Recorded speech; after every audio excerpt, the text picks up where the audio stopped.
Hello everyone, welcome to my YouTube channel. पिछले lecture में हमने जाना था एल्गोरिथम क्या होता है, हम एल्गोरिथम क्यों लिखते हैं। Algorithm is a step by step procedure to solve a particular problem. किसी भी प्रॉब्लम को सॉल्व करने का एक स्टेप बाय स्टेप प्रोसीजर होता है कि हम कौन कौन से स्टेप फॉलो करते हैं उस प्रॉब्लम को सॉल्व करने के लिए, या यूं कहें कि एल्गोरिथम किसी भी प्रोग्राम का लॉजिक क्रिएट करता है। लॉजिक कैसे क्रिएट करता है, हमें कहां पर कौन सा लूप लगाना है, हमें कहां पर कौन सी कंडीशनल स्टेटमेंट लगानी है, हमें कहां पर कौन सा कंटिन्यूस स्टेटमेंट लगाना है, या फिर हमें कोई सा भी लॉजिक कहां पर यूज करना है, उसका ब्लूप्रिंट हम एल्गोरिथम में तैयार कर लेते हैं। हमने एल्गोरिथम को लिखने के रूल्स भी जाने थे। मैंने रूल्स में ये बताया था कि फर्स्ट रूल ये बताया था आपको कि algorithm should be start with begin statement. Second step था कि हम स्टेटमेंट लिखते हैं डिक्लेयर वेरिएबल्स। अब डिक्लेयर वेरिएबल्स में हमने ये जाना था, मैंने ऐसा लिखा था कि declare a b sum as variable. आपको ये जरूरी नहीं है कि आप उसको एज इट इज ऐसा का ऐसा लिखें, declare a b sum as variable. आप सिंपल इतना सा भी लिख सकते हैं, डिक्लेयर ए बी और सम। तो इससे भी हमें समझ में आ जाता है कि हम कोई ना कोई वेरिएबल यहाँ पे डिक्लेयर कर रहे हैं। इनपुट स्टेटमेंट के बारे में हमने बताया था कि हम रीड कीवर्ड यूज करेंगे। रीड ए बी मतलब हमने जो भी वेरिएबल लिए हैं उन वेरिएबल की वैल्यू को हम रीड करवाएंगे। फिर हमने कैलकुलेशन की बात की थी। कैलकुलेशन में हम क्या करेंगे, कैलकुलेशन में हमने जो वेरिएबल की वैल्यूज को इनपुट करवाया है उनके ऊपर हमें क्या ऑपरेशंस परफॉर्म करने। उसके बाद आउटपुट स्टेटमेंट, जिस आउटपुट वेरिएबल के अंदर हमने हमारी जो कैलकुलेशन थी उसको स्टोर करवाया है उस आउटपुट स्टेटमेंट को हम प्रिंट करवाते हैं। फिर हमारा नेक्स्ट लास्ट जो स्टेप होता है एंड और एग्जिट। हमारा काम पूरा खत्म होने के बाद में हम एग्जिट में चले जाते हैं और हमारे प्रोग्राम को रन करके हम आउटपुट देखते हैं। तो ऐसे ही एल्गोरिथम की कुछ कैरेक्टरिस्टिक्स भी होती है। Characteristics of an algorithm. Algorithm की कैरेक्टरिस्टिक्स अब क्या क्या हो सकती है। पहली कैरेक्टरिस्टिक्स की आपके पास इनपुट होना जरूरी है। इनपुट यहाँ पे एक भी हो सकता है और एक से ज्यादा भी इनपुट हो सकते हैं। आप तीन संख्याओं में से कोई एक बड़ी संख्या छांटते हैं तो यहाँ पे आपके पास तीन इनपुट होंगे, तब कहीं जाके आप एक बड़ी संख्या छांट पाओगे। आप किसी भी ऑब्जेक्ट का एरिया फाइंड आउट करते हैं, किसी भी पर्टिकुलर पेरीमीटर, किसी भी ऑब्जेक्ट का पेरीमीटर फाइंड आउट करते हैं, या फिर आपको कहते हैं कि ट्राइंगल का एरिया फाइंड आउट करना है, तो उसके लिए आपको मिनिमम 2 इनपुट तो चाहिए। तो इनपुट आपके पास 1 और मोर हो सकते हैं और वो होने जरूरी है, तभी आपकी प्रोसेसिंग आगे पॉसिबल होगी।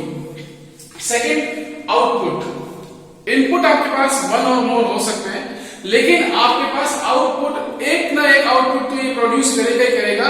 जब आपके एल्गोरिथम की कोई ना कोई कंडीशन ट्रू होगी या फिर एल्गोरिथम आपका टर्मिनेट होगा तो ये कोई ना कोई एक आउटपुट आपको प्रोड्यूस करके देगा। तीसरा होता है डेफिनेटनेस। डेफिनेटनेस का मतलब क्या है कि each and every step should be concise, precise, clear and unambiguous. मतलब जो भी आप स्टेप लिख रहे हैं एल्गोरिथम के अंदर, प्रोसीजर के अंदर, जो भी आप एल्गोरिथम के प्रोसीजर में कुछ लिख रहे हैं, जो भी स्टेप लिख रहे हैं वो स्टेप आपका कंसाइज होना चाहिए, क्लियर होना चाहिए, अनएम्बिगस होना चाहिए, मतलब बग फ्री होना चाहिए। ऐसा नहीं है कि जो आपने चीज लिखी है और वही हमने प्रोग्राम में लिख दी तो हमारे एरर्स ही एरर्स आ जाए। इसलिए हमारे ईच एंड एवरी स्टेप इतनी सारी प्रॉपर्टी को ये फॉलो करना चाहिए, concise, precise, clear and unambiguous. उसके बाद आता है फाइनाइटनेस। फाइनाइटनेस का मतलब क्या है, एल्गोरिथम, आप एल्गोरिथम के अंदर स्टेप्स को रिपीट करते हैं तो एल्गोरिथम के जो स्टेप्स हैं वो रिपीट हो सकते हैं, लेकिन इनफाइनाइटली रिपीट नहीं हो सकते। इनफाइनाइटली रिपीट कर देंगे तो फिर हमारे प्रोग्राम के अंदर जो लॉजिक हमने लगाया है वो भी हमारा इनफाइनाइट लूप तक चल जाएगा, हमारे पास कोई भी आउटपुट प्रोड्यूस नहीं होगा, हमारा प्रोग्राम इनफाइनाइट लूप में चलता रहेगा। तो आपके स्टेप्स फाइनाइट होने चाहिए। और पिछली क्लास में हमने डेफिनेशन में भी जाना था कि एल्गोरिथम के जो भी डाटा, इनपुट डेटा होते हैं जो आउटपुट के अंदर ट्रांसफॉर्म होते हैं वो भी फाइनाइट नंबर ऑफ स्टेप्स के अंदर ट्रांसफॉर्म होते हैं। तो यहाँ पे फाइनाइटनेस इसकी जरूरी है कि कितने स्टेप्स के अंदर आपका एल्गोरिदम कंप्लीट हो रहा है। उसके बाद आता है इफेक्टिवनेस। इफेक्टिवनेस के अंदर आपका जो एल्गोरिदम लिखने का जो गोल है, जो आपको प्रोग्राम लिखना है, जो आपको लॉजिक लिखना है, अगर आप उसको इफेक्टिवली नहीं लिखेंगे तो आपके उस प्रोग्राम के अंदर जब एल्गोरिदम तैयार हो जाएगा, ब्लूप्रिंट तैयार हो जाएगा, तो उसके बाद अगर आपके एल्गोरिदम में इफेक्टिवनेस नहीं है तो आपके लॉजिकल एरर्स बहुत सारी हो जाएंगी। जब आप किसी प्रोग्राम को रन करेंगे तो आपको वहां पे लॉजिकल एरर्स ही दिखेंगी। इफेक्टिवनेस कैसे हो सकता है कि जो सीक्वेंस हमने एल्गोरिदम में लिखा है वही सीक्वेंस हम प्रोग्राम में लिखेंगे, क्योंकि प्रोग्राम का ब्लूप्रिंट एल्गोरिदम होता है। और जब आप एल्गोरिदम में ही कुछ सीक्वेंस गलत कर देंगे तो हमारी लॉजिकल एरर्स हमारे प्रोग्राम में आ जाएगी, हमारे सॉफ्टवेयर में आ जाएगी, जो भी हम प्रोजेक्ट हमारा डेवलप करते हैं उसके अंदर हमारी एरर्स आ जाएंगी। तो ये कैरेक्टरिस्टिक्स आपको फॉलो करनी जरूरी है किसी भी एल्गोरिदम को लिखने से पहले। उसका इनपुट कितने होंगे ये डिसाइड आपको करना पड़ेगा। आउटपुट कोई ना कोई एक आउटपुट तो ये प्रोड्यूस करेगा ही करेगा। डेफिनेटनेस मतलब आप जो भी चीज लिख रहे हैं क्लियर कट होनी चाहिए, अनएम्बिगस होनी चाहिए। फाइनाइटनेस आपका जो भी स्टेप रिपीट हो रहा है वो आपका इनफाइनाइटली रिपीट नहीं होना चाहिए। और इफेक्टिवनेस जो भी आपने सीक्वेंस लिखा है वो आपका सीक्वेंस एकदम सही होना चाहिए, वरना आपके प्रोग्राम के अंदर लॉजिकल एरर आ सकती है। इतना जानने के बाद में अब हम जानते हैं कि एल्गोरिदम को हम फ्लो चार्ट के थ्रू कैसे रिप्रेजेंट कर सकते हैं।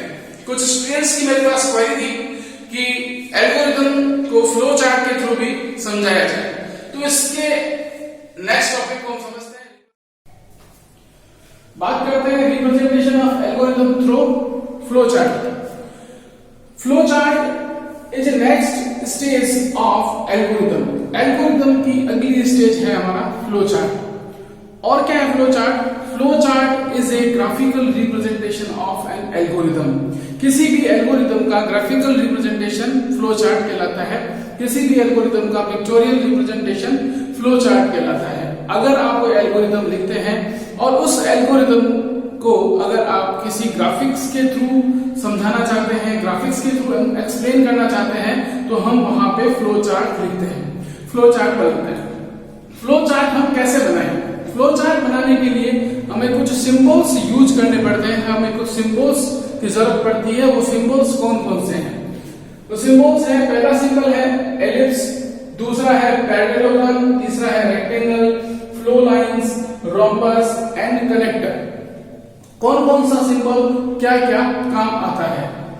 एलिप्स जो है किसी भी फ्लो चार्ट को स्टार्ट करने के लिए, एंड करने के लिए, होल्ड करने के लिए आपका इलिप्स काम में आता है। अगर आपको फ्लो चार्ट स्टार्ट करना है तो आप इलिप्स लिखें, इलिप्स लगाएंगे। अगर आपको फ्लो चार्ट कहीं पे एंड करना है तो आप इलिप्स की सहायता से उसको एंड करेंगे। या फिर पर्टिकुलर किसी एक स्टेज पे आने के बाद में अगर आपको फ्लो चार्ट रोकना है, आपके प्रोग्राम को होल्ड करना है, तो आप इलिप्स यूज करेंगे। दूसरा पैरेललोग्राम, समानांतर चतुर्भुज। पैरेललोग्राम हम स्पेशली यूज किस लिए करते हैं? इनपुट और आउटपुट जो ऑपरेशंस होते हैं फ्लो चार्ट में, उसके लिए हम पैरेललोग्राम यूज करते हैं। पैरेललोग्राम के अंदर जैसे मान लो मुझे इनपुट लेना है, मैंने लिखा कि a b c as input, तो मैं वहां पे पैरेललोग्राम लूंगा।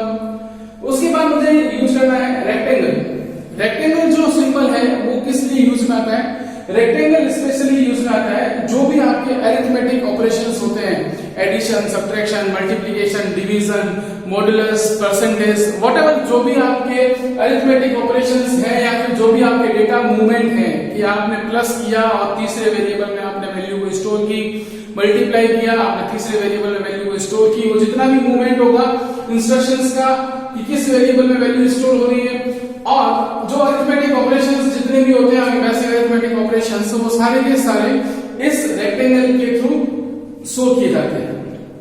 नेक्स्ट आता है सबसे इंपॉर्टेंट आपका रोम्बस और फ्लो लाइंस। रोम्बस से पहले हम फ्लो लाइंस के बारे में जानते हैं। फ्लो लाइंस क्या है? Flow lines indicate the flow of operations. आपके पास कोई भी लाइन बनी हुई है विद एरो हेड्स, अगर आपका एरो हेड जिस डायरेक्शन की तरफ आपका एरो हेड बना हुआ है तो आपकी फ्लो लाइन आपके डेटा के फ्लो को उसी डायरेक्शन में इंडिकेट करती है। मतलब अगर आपका कोई भी आपकी फ्लो लाइन है कोई इस तरह से बनी हुई है तो ये फ्लो लाइन आपकी क्या इंडिकेट करेगी कि आपका data left to right move हो रहा है। अगर आप इस तरीके से कोई फ्लो लाइन बना देते हैं तो इसका मतलब है कि आपका डेटा बॉटम टू टॉप आपका डेटा फॉरवर्ड हो रहा है, मूवमेंट कर रहा है। उसके बाद सबसे इंपॉर्टेंट जो है रोम्बस। अगर आपको कहीं भी आपके प्रोग्राम में आपके किसी भी सॉफ्टवेयर को जब आप बिल्ड कर रहे हैं, एल्गोरिथम लिख रहे हैं, आपको लॉजिक क्रिएट करना है और उसको उस लॉजिक को पिक्टोरियली आपको ग्राफिकली आपको रिप्रेजेंट करना है, दिखाना है, तो हम रोम्बस का यूज करेंगे। रोम्बस स्पेशली टू यूज कहां पे आता है? To indicate a point at which a decision has to be made and branching is required to be permitted. मतलब एक ऐसा पॉइंट जहां पे हमें किसी भी चीज के लिए डिसीजन लेना है, हमें कोई काम करना है, उसके लिए हमें चेक करना है कि ये चीज राइट है या रॉन्ग है, ये सब डिसीजन लेने हैं तो हम रोम्बस यूज करते हैं। और हमें किसी चीज के लिए ब्रांचिंग करनी है, उस चीज को फैलाना है, उसकी परमिशन भी हमारे को रोम्बस देता है और रोम्बस की हेल्प से ही हम उसको डिस्प्ले करवाते हैं कि हमारे को इसकी ब्रांचिंग करनी पड़ेगी। और लास्ट है आपका कनेक्टर। कनेक्टर आपका क्या काम आता है? कनेक्टर, अगर आपने कोई भी फ्लो चार्ट बनाया और वो फ्लो चार्ट आपका किसी एक सिंगल पेज में नहीं आ पाया, किसी प्रोग्राम का बड़ा फ्लो चार्ट बन गया और आपके एक सिंगल पेज में वो फ्लो चार्ट नहीं आ पा रहा है, तो हम उसको कनेक्टर की हेल्प से इंडिकेट करते हैं, कनेक्टर की हेल्प से शो करते हैं कि हमारा फ्लो चार्ट है जो यहां से वापस से स्टार्ट होना है। मतलब कि मेरा मान लो यहाँ पे कोई स्टेप नंबर 7 था और यहाँ पे स्टेप नंबर 7 कंप्लीट नहीं हो पा रहा है, मुझे दूसरे पेज में लिखना है, तो मैं यहाँ पे ऐसा सिंबल लगाऊंगा सर्कल के साथ, मैं कोई भी लिंकिंग लाइन लिख दूंगा और उसके बाद यहाँ पे वापस लिख दूंगा कुछ मेरा जो स्टेप 7 का पार्ट बचा हुआ था वो लिखूंगा। तो ये आपका कनेक्टर है। किसी भी फ्लो चार्ट के अंदर एक सिंगल पेज में अगर फ्लो चार्ट नहीं लिख पाते हैं तो इस कनेक्टर की हेल्प से हम दूसरे पेज में मूव कर जाते हैं और ये कनेक्टर शो करता है लिंक को कि हमारा जो लास्ट जो टॉपिक छूटा हुआ है, लास्ट जो लाइन छूटी हुई है उसको आगे ये इंडिकेट कर रहा है, आगे ये फॉरवर्ड कर रहा है, उसका फ्लो दिखा रहा है। तो ये सारे सिंबल्स हैं किसी भी एक फ्लो चार्ट को जनरेट करने के लिए या फिर किसी भी एक एल्गो को फ्लो चार्ट के थ्रू रिप्रेजेंट करने के लिए सारे सिंबल्स काम में आते हैं। हम एक एग्जांपल से समझते हैं कि हम फ्लो चार्ट कैसे बनाएं। अब एग्जांपल लेंगे 3 नंबरों से एक बड़ा नंबर छांटने का।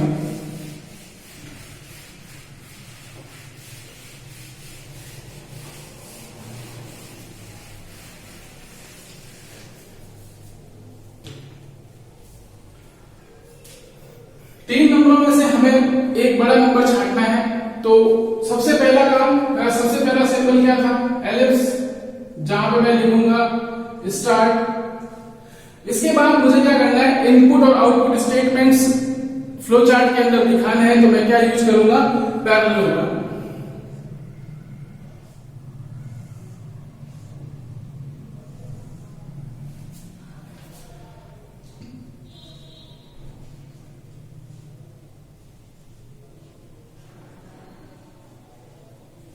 ABCH इनपुट्स, मुझे इनपुट्स शो करने हैं, तो मैंने यहाँ पे ABC इनपुट्स लिए हैं। उसके बाद मुझे क्या करना है? मुझे यहाँ पे डिसीजन लेना है या मुझे यहाँ पे कंडीशन चेक करनी है कि कौन सा नंबर किससे बड़ा है। तो मुझे क्या यूज करना पड़ेगा? यहाँ पे रोम्बस यूज करना पड़ेगा। सबसे पहले मैं रोम्बस यूज करता हूं यहाँ पे किसके लिए? A is greater than B के लिए। अब यहाँ पे क्या हो सकता है? अब यहाँ पे ये सब हो सकता है या तो A B से बड़ा होगा या A B से छोटा होगा। अगर A B से बड़ा है, यस, तो हम फिर आगे मूवमेंट करेंगे। ये एरो हेड, ये फ्लो लाइन है, हमारा फ्लो दिखा रहा है इस तरफ। अगर A is greater then B तो हम इस तरफ मूव करेंगे। अगर हमारा ये A B से बड़ा नहीं है, अगर मैं यहां लिखता हूं नो, तो हम इस तरफ मूवमेंट करेंगे। A B से बड़ा है तो तो फिर यहाँ पे हम और क्या चेक करेंगे कि ए हमारा सी से भी बड़ा हो सकता है।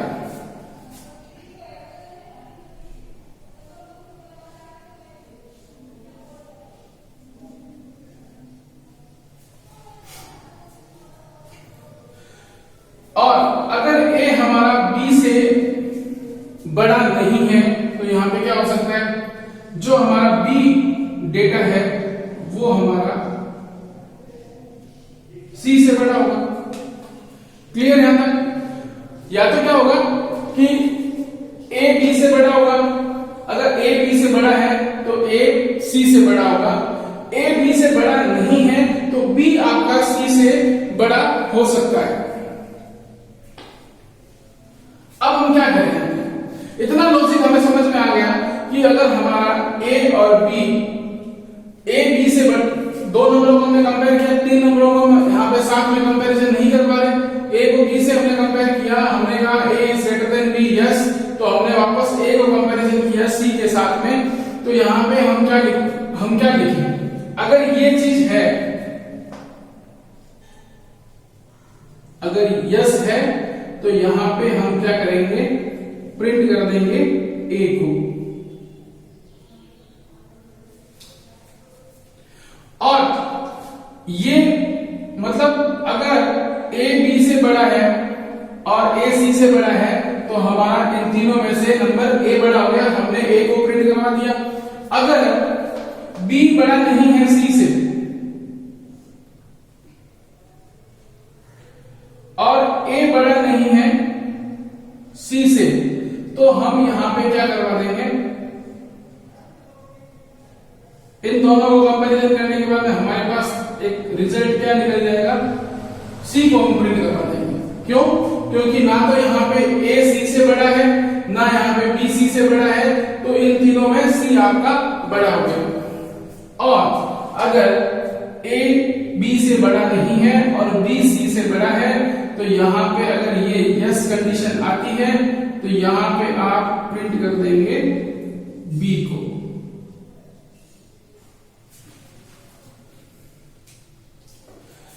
यहां तक करने के बाद में हमारा काम कंप्लीट हो जाता है, हमें तीन में से कोई बड़ा नंबर छांटना है। अब यहां पे हम क्या कर देंगे, स्टॉप। हमारा काम खत्म हो गया, हमने हमारे फ्लो चार्ट को स्टॉप करना है क्योंकि हमें कोई ना कोई एक आउटपुट प्रोड्यूस करना है और यहां से हमें कोई ना कोई आउटपुट प्रोड्यूस हो रहा है।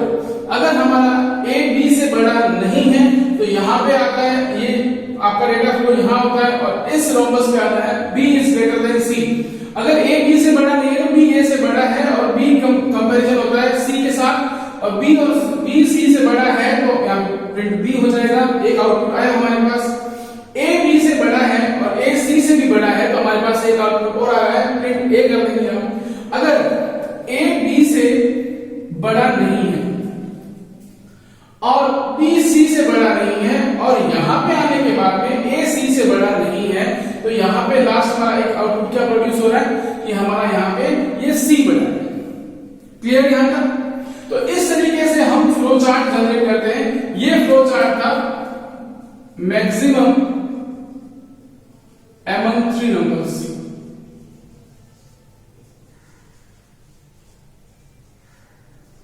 इसी तरीके से आप अपने आप से ट्राई करें, किसी भी नंबर का स्क्वायर रूट निकालना हो और स्क्वायर रूट को हमें चेक करना हो कि स्क्वायर रूट इज रियल और इमेजिनरी। वास्तविक रूट वर्गमूल आपका वास्तविक है या काल्पनिक है, तो उसके लिए आप कैसे फ्लो चार्ट बनाएंगे। इसी तरीके से बहुत सारे क्वेश्चंस हैं अवेलेबल, तो आप उसको इसकी हेल्प से आप बना सकते हैं, आप उसका फ्लो चार्ट जनरेट कर सकते हैं। या फिर आप किसी भी एक लाइव प्रोजेक्ट पे काम कर रहे हैं तो आपने उसका सॉफ्टवेयर रिक्वायरमेंट स्पेसिफिकेशन बनाया होगा, उसके बाद आपको उसका एनालिसिस करना होगा, तो आप उसके लिए फ्लो चार्ट जनरेट करेंगे। इस तरीके से छोटे छोटे सेगमेंट्स को करने के बाद में हम किसी एक बड़े लेवल पे पहुंच सकते हैं।